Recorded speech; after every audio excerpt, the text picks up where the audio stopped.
안녕하세요. 저는 군대를 갓 제대하였고 남들과 마찬가지로 평범한 일반인 20대 후반의 남자입니다. 특별하게 다른 거라고 한다면 제 엄마는 엄청 젊어요. 21살에 저를 낳았다고 들었습니다. 요즘은 평균 30대에 결혼한다고 치면 저는 정말 일찍 태어난 거였죠. 그리고 우리 아버지는 저와 제 엄마와 같이 살지 않았습니다. 그냥 결론부터 말씀을 드리자면 아버지에게는 부인이 셋이나 있으셨거든요. 저희 집안이 아들이 무척 귀한 집입니다. 아버지는 본처와 둘째 부인에게서 딸을 6이나 낳았고 나는 셋째 부인의 아들입니다. 아버지는 돈이 무척 많은 사람이고 부인들에게 집을 한 채씩 사주어 그 집에서 아버지의 자녀들이 살고 있습니다. 그것도 새 집이 나란히 있고 우리 엄마는 아버지의 부인들 중에서 제일 어리고 피부톤이 제일 하얗습니다. 아버지는 일주일에 3번은 오셨습니다. 아버지는 키가 184cm입니다. 게다가 남성미도 넘치셨었죠. 엄마는 아버지의 방문을 준비하는 낙으로 살고 있는 듯 했어요. 아버지가 좋아하시는 음식, 아버지가 좋아하는 음악을 틀어놓고 아버지만 기다렸으니까요. 아버지는 유일한 아들인 나에게 교육비를 아끼지 않으셨고 나는 열심히 공부를 해서 엄마와 아버지에게 인정받는 낙으로 살았습니다. 사실 그것은 생존 본능이었어요. 6명의 누나들은 나를 시기했고 미워했습니다. 지나가기만 해도 노려봤어요. 특히 작은 엄마는 나를 안 보이는 곳에서 밀치기도 했습니다. 그런 일을 당했을 때 엄마에게 바로 말하지 않은 것은 아빠를 나눠 가진 큰엄마, 작은 엄마의 스트레스를 나도 이해할 수 있었기 때문이었습니다. 할머니는 설에 나에게 가장 많은 세뱃돈을 주셨고 나에게 이 집안의 사업을 이어받을 유일한 장손이라며 계속 열심히 공부하면 많은 것을 물려줄 것이라고 호언장담하셨다. 그때 누나들의 표정을 잊을 수 없어요. 자기들이 물려받을 재산을 저 어린 놈에게 준다고 하며 도끼에 찬 그 눈빛을 말입니다. 그 당시 유일하게 웃고 있었던 사람은 아버지와 젊고 예쁜 내 엄마뿐이었어요. 아버지는 월수 금요일에 우리 집에 오셨고 기분 좋게 저녁 식사를 한 후 나에게 일찍 자라고 했습니다.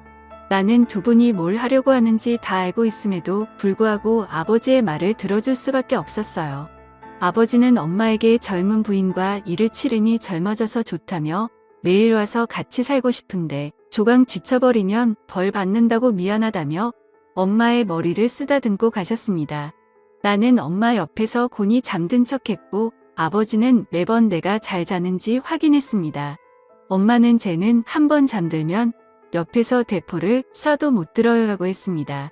사실은 그렇지 않았어요. 그냥 잠든 척 하고 있었을 뿐이었죠. 엄마는 나를 잘 키워서 아버지 사랑을 독차지함과 동시에 아버지 재산을 많이 차지할 생각을 하고 있었어요. 너무 속보이는 엄마가 여우 같다고 생각했지만 한편으로는 그런 의지를 가지고 사는 젊은 엄마가 안 돼 보이기도 했습니다. 그러던 어느 날 엄마와 아버지가 드라이브를 하다가 교통사고가 났습니다. 엄마는 크게 다쳐서 요양병원에서 살고 계신 지 벌써 8년이나 되었던 거죠. 아버지는 운이 좋아 몇 주간 입원 치료를 받고 퇴짜하셨습니다. 나는 엄마가 없어 큰엄마의 도움을 받아 끼니를 해결했고 아버지는 그런 나를 더 안쓰럽게 여겼어요. 큰엄마에 대해 설명하자면 딱 봐도 맏며느리감입니다. 퉁퉁한 몸매에 넙대대한 얼굴, 호탕한 성격의 소유자이십니다. 딸 넷을 낳고 아버지의 본처라는 지위를 이용해 명절 때 작은 부인들에게 일을 시키고 나중에 용돈을 몰래 주기도 했어요. 당근과 채찍을 적절하게 쓸 줄 아는 스타일이었지요. 게다가 내가 미울 텐데 나에게 늘 친절했습니다. 누가 보지 않아도 늘 한결같이 대해주었고 큰엄마가 만들어주신 고소한 잡채 오이 소박이는 정말 일품이었어요. 내 존재가 무척 신경 쓰일 텐데 나에게 잘해주시는 큰엄마를 의지하게 되었습니다. 어느 날 엄마에게 면회를 갔다 온 후 차도가 없는 엄마를 생각하며 시무룩한 표정으로 집에 앉아있는데 큰엄마가 술에 취해 반찬을 들고 오셔. 정시가 힘내. 내 엄마는 반드시 회복할 거야. 희망을 잃지 마 하면서 내 등을 두드려 주었어요. 그런 큰엄마의 따뜻한 마음이 느껴져 큰엄마를 부둥켜 안고 울었습니다. 큰엄마는 나를 안아주고 마음껏 울라고 하셨습니다. 나는 그때 대학생이었고 2달 뒤에 군입대를 앞두고 있던 때였습니다. 큰엄마는 그러지 말고 우리 술 마시자고 했고 나는 냉장고에서 막걸리와 안주를 챙겨 나와 식탁에 마주 앉았습니다. 큰엄마를 다시 보니 은근 남자의 마음을 이해해주는 포근한 성격이었어요. 나는 용기를 내서 말했습니다. 큰엄마 오늘 큰엄마를 꼭 껴안고 자고 싶어요 라고 말입니다. 큰엄마는 엄마 품이 그리운데 엄마는 병원에 누워서 아들도 못 알아보고 있으니 얼마나 속상하니 큰엄마가 안아줄게 같이 자자고 했습니다. 나는 큰엄마의 따뜻한 마음씨에 감동했고 큰엄마 손을 잡고 내 방으로 들어갔어요. 큰엄마는 나를 안아주었고 나는 큰엄마의 가슴에 얼굴을 파묻고 눈을 감았어요. 그런데 큰엄마가 조용히 말을 시작했습니다. 내 아버지는 내가 태어난 이후에 나를 한 번도 안아주지 않았어. 나는 매일 아버지를 기다리는데 내 아버지는 일주일에 3번은 너희 엄마한테 갔고 나머지 3일은 작은 엄마한테 갔지. 딱 하루만 나랑 같이 지냈어. 하지만 방은 따로 쓰고 있어. 남들은 내가 안방마님이고 너희 아버지가 죽으면 그 재산이 거의 다 내 것이 될 거라고 하는데 나는 그 말을 믿지 않아. 아버지는 너에게 재산을 몰아줄 거라고 하더라도 그 말이 너무 서운해서 미칠 것 같아.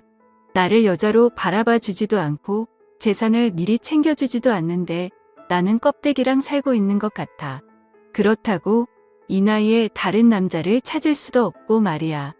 나라는 사람 하나를 놓고 봐도 참 안타까운 태생이지만 둘째 부인, 셋째 부인을 들여 자식 셋을 더 낳은 꼴을 보고 사는 큰엄마도 참 딱해 보였습니다. 더군다나 남편에게 여자로서 존중받지 못하는 것을 보니 큰엄마가 많이 외로웠을 거라는 생각이 들었어요. 큰엄마는 나를 꽉 안아주면서 한 번만 자기를 도와달라고 말했습니다. 오죽하면 나에게 그런 말을 하겠는가. 나는 30살이나 차이가 나는 큰엄마를 위로해주고 싶었습니다.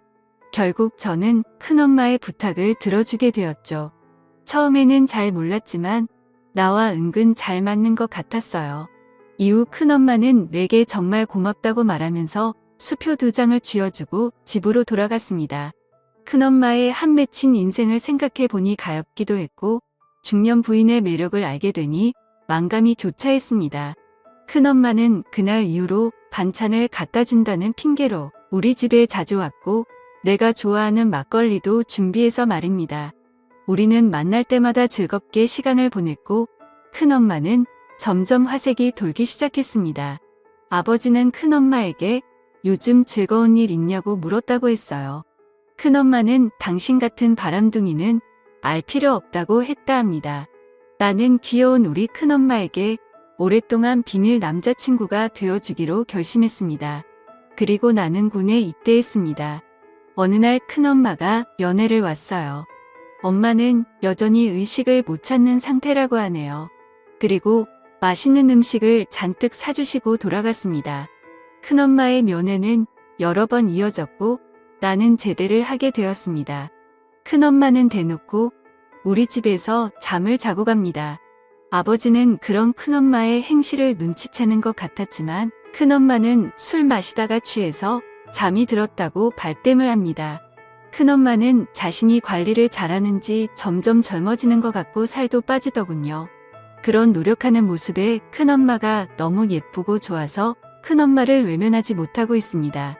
이런 내가 잘못하고 있는 것이라면 벌은 나중에 받겠습니다. 하지만 큰엄마를 외면할 수는 없습니다. 아버지는 사람은 늘 돕고 살아야 한다고 하셨으니 나중에 우리의 사이가 들키게 되면 이게 다 아버지 때문이라고 되들어 볼 생각입니다. 제가 잘못된 행동을 저지르고 있는 걸까요? 현명한 여러분들의 답변을 부탁드리겠습니다. 오늘의 사연은 여기까지입니다. 감사합니다.